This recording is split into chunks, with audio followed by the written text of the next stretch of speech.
Let's take you back to the international story we brought you earlier, reaction on the tragedy that hit South Korea, where at least 151 people died in a Halloween stampede in Seoul.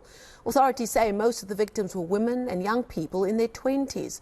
About 150 others were injured in the crash. It happened as a huge crowd thronged a narrow street in the nightlife hub in the city. Witnesses say alleys in the area were over 10 times more crowded than usual.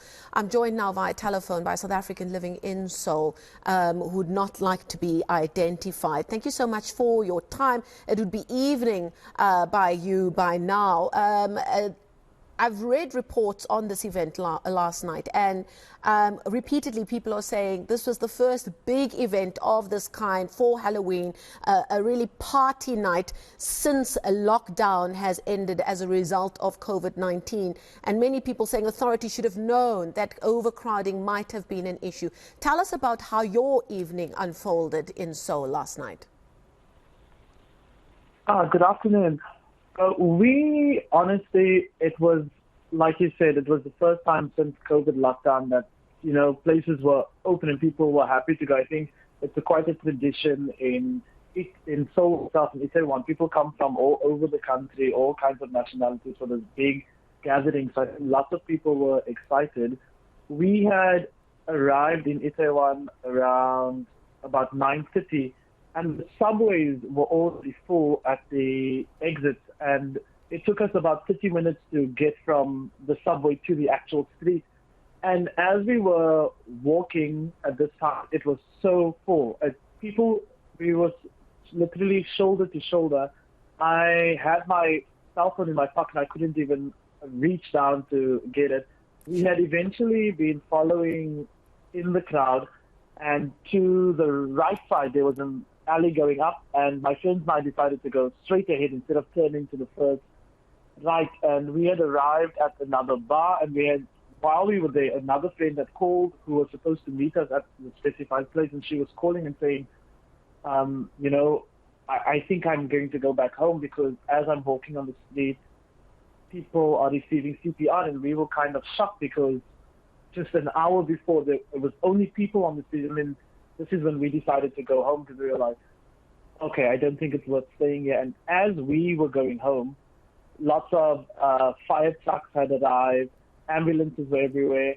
And as we were walking to the south, we had thought because there were so many fire trucks and the street had been cordoned off that maybe one of the buildings were on fire. And it wasn't until we were on our way home, this is around 11 p.m. when we were on our way home, that we started receiving reports that people had suffocated and died. By that point, it was about 11 p.m. and we were on our way home, and by then 10 people had already been identified or as dead or deceased. And literally 40 minutes later, by the time it took us to get home, the numbers kept rising. And from what we could see from when we were on our way home, lots of people were taking pictures, so we couldn't really tell what was happening until we were on the subway on our way home, which is when we got the real shock and people started releasing images and videos of what was happening. Tell me about this area. I believe that this is a party district in Seoul. What is it normally like there on a random Saturday night? I mean, a random Saturday night, if you are going to the Itaewon district, it's the international hub. I think if I can equate it to anything, it's a bit like New York. There's food from all over the world. There are people from all over the world. People are going out at that time, and there are lots of people, lots of places to go. And I mean, usually it's quite packed, but I think this event, because it's an annual event that people dress up, it's the one time that people really do go out and pull out all stops when they go to Itaewon. So, and because of the COVID lockdown and strict restrictions, I think people were in a mood to sort of celebrate this occasion. And in your experience, I'm not sure how long you've been in Seoul. In your experience, is the organization around big public events usually pretty strong and well-resourced? And did you get the feeling that perhaps there was a little bit of a surprise at the number of people that came out on the streets, and that perhaps local authorities were a little bit underprepared? I can honestly tell you, I've been living in Korea itself for about 3 years, and any event or any big public, whether it's a demonstration, concert, it's very well organized, well planned. Korea, I think, the security and emergency services are very meticulous about these things. And even at the subway exits and entrances, there were security guards, there were police visibility.